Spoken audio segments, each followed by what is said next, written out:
Assalamualaikum warahmatullahi wabarakatuh. Masih pada pembahasan soal sel volta. Kali ini saya akan membahas 4 buah soal sel volta. Yang pertama adalah menentukan notasi atau diagram sel.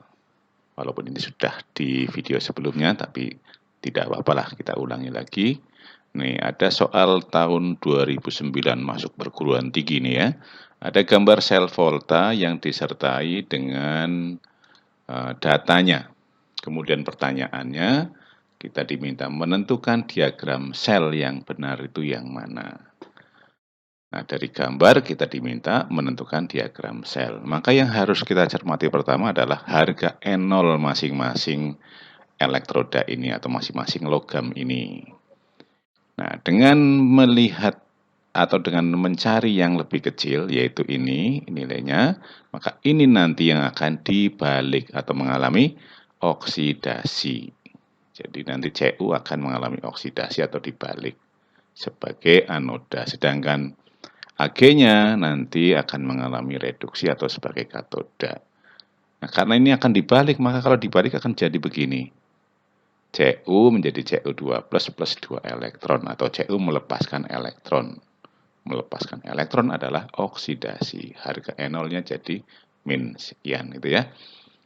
Nah, melepaskan elektron berarti Cu di sini melepas elektron.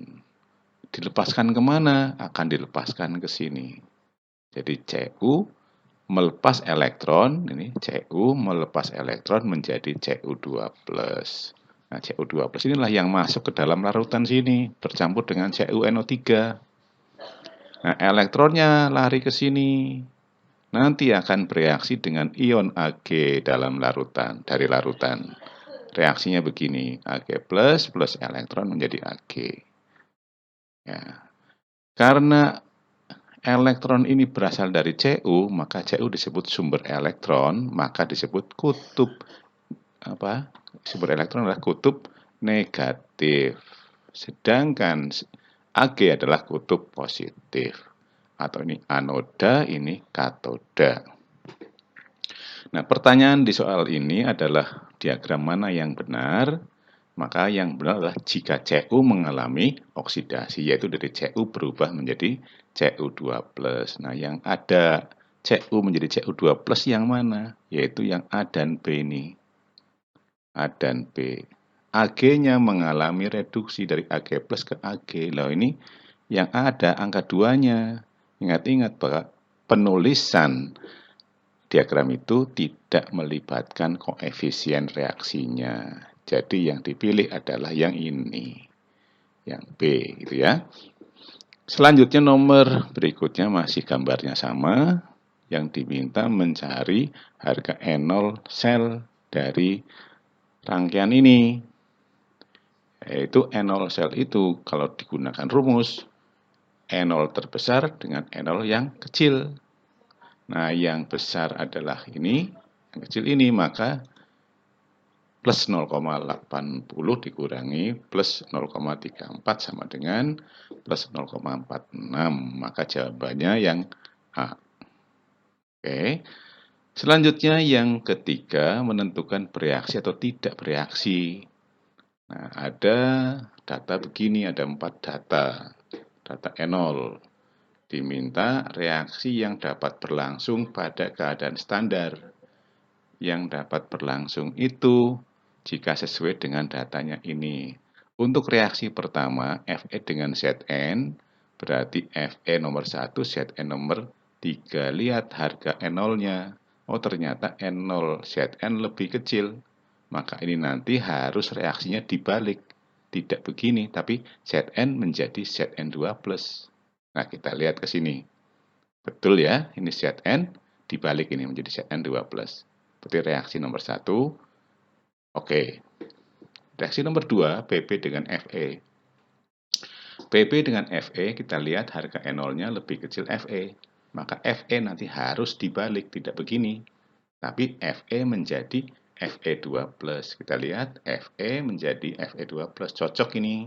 Berarti nomor 2. Oke. Nomor 3, Sn dengan Zn. Sn dengan Zn. harga N0 Zn lebih kecil, maka Zn harus dibalik. Kita lihat nomor 3, Zn dibalik nih ya. Berarti nomor 3 juga oke. Sekarang yang nomor 4, Zn dengan Pb. Zn dengan Pb ini. Kita lihat lebih kecil Zn, berarti Zn harus dibalik. Kita lihat Zn-nya. Loh, ini Zn 2 plus kok menjadi Zn? Berarti ajek ini, tidak dibalik. Maka reaksi ini tidak berlangsung atau tidak dapat bereaksi. Adapun soal jenis ini, jawabannya seperti ini modelnya. Jika 1, 2, 3 benar, itu A. Jika 1 dan 3 yang benar itu B. Jika 2 dan 4 benar C. 4 saja yang benar D. Dan kalau semua benar itu E. Nah, dari soal tadi ini, yang benar kan 1, 2, 3 ya. Maka pilihannya yang A. Itu. Kemudian yang terakhir, soal keempat ini, menentukan N0 terbesar. Nah, ada 3 data. Ini cara penulisannya yang beda nih ya. Kalau biasanya kan menggunakan ada elektronnya, ini cukup disingkat ini menggunakan notasi Zn2 plus menjadi Zn. Menotasikan reduksi ini. Semuanya sama ini, tiga-tiganya. Jadi harga N0-nya masing-masing seperti ini. Untuk mencari harga N0 sel terbesar, maka harus memasangkan yang terbesar N0-nya dengan yang terkecil, yaitu AG dengan Zn. Nah, nanti yang mengalami pembalikan adalah yang kecil ini, yang mengalami oksidasi, maka Zn nanti harus dibalik. AG dengan Zn, yang mana AG dengan Zn? Yaitu ini, AG dengan Zn, AG dengan Zn, B dan E. Nah, tapi kita lihat yang B, Zn mengalami apa ini? 2 plus ke 0, reduksi. Padahal Zn ini N0-nya lebih kecil, harusnya oksidasi. Ini kok reduksi? Oh, berarti yang B itu bukan. Nah, kita lihat yang E, AG dengan Zn, Zn-nya mengalami oksidasi ini. Maka pilihannya adalah yang ini. Ya, yang ini nih yang terakhir ini maksudnya. Itu, oke. Demikian, mudah-mudahan bisa dipahami. Selamat belajar.